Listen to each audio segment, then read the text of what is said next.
তোমরা আমার ভাই, তোমরা ব্যারাকে থাকো, কেউ তোমাদের কিছু বলবে না, কিন্তু আর আমার বুকের পর গুলি চালাবার চেষ্টা করো না, ভালো হবে না। 7 কোটি মানুষকে তাবায় রাখতে পারবো না। আমরা যখন মরতে শিখেছি তখন কেউ আমাদের দবাতে পারবে না।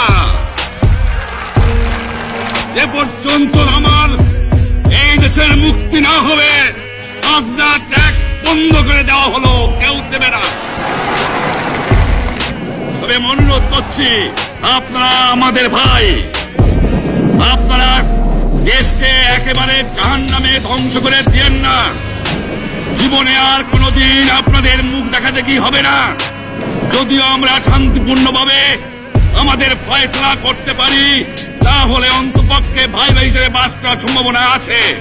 সেই জন্য আপনাদের অনুরোধ করছি, আমার এই দেশে আপনারা মিলিটারি শাসন চালাবার চেষ্টা করবেন না।